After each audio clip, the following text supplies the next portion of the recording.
அரசியல்வாதியாக ஒரு பக்கம் மனிதனாக இன்னொரு பக்கம் இதற்கு முன்பு உங்களுடைய பாராளுமன்ற உறுப்பினராக அவர் செய்திருக்கக்கூடிய பணிக்கெல்லாம் என்று நாம் பெரிய அளவில் எழுச்சியோடு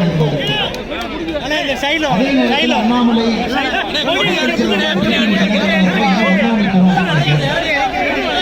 தமிழகத்தினுடைய அரசியல் மாறிக்கொண்டிருக்கிறது. 2026 ஆட்சி மாற்றத்திற்கான அடித்தளம் 2024 பாராளுமன்றத்தில் பாரத பிரதமர் நரேந்திர மோடி அவர்கள் 400 பாராளுமன்ற உறுப்பினர்களை தாண்டி அமர வேண்டும். அதில் அம்மா மக்கள் முன்னேற்ற கழகத்தினுடைய 2 பாராளுமன்ற உறுப்பினர்கள் இருக்க வேண்டும். அதில் முதன்மையான பாராளுமன்ற உறுப்பினராக தேனியுடைய பொருளாக அண்ணன் டிடிவி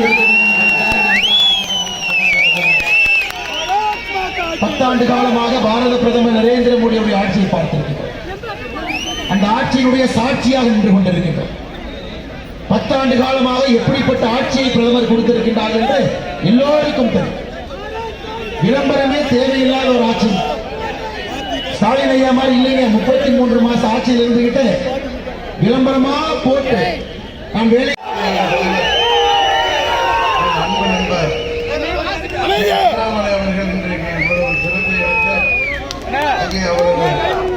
தேர்தல் பணியில் இருந்தும் நமது தேனிக்கு வந்து எனக்காக பிரச்சாரம் செய்திருப்பது உண்மையிலேயே நமக்கு தேர்ச்சியை அளிக்கிறது. இந்த கூட்டணி வருங்காலத்தில் என்றென்றைக்கும் தொடர்ந்து அன்றைக்கு சொல்லி அதை மீண்டும் தெளிவுபடுத்துகிறேன்.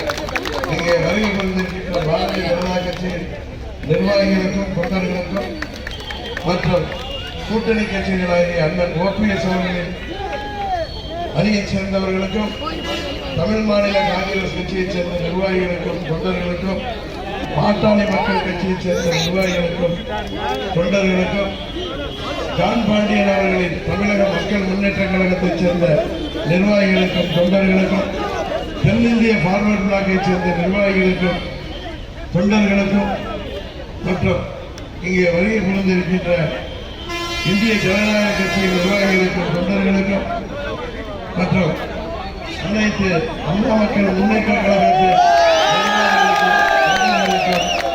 பொதுமக்களுக்கும் பெரியவர்களுக்கும் தாய்மார்களுக்கும் எனது நன்றியை சொல்லி விடைபெறுகிறேன். நன்றி, வணக்கம்.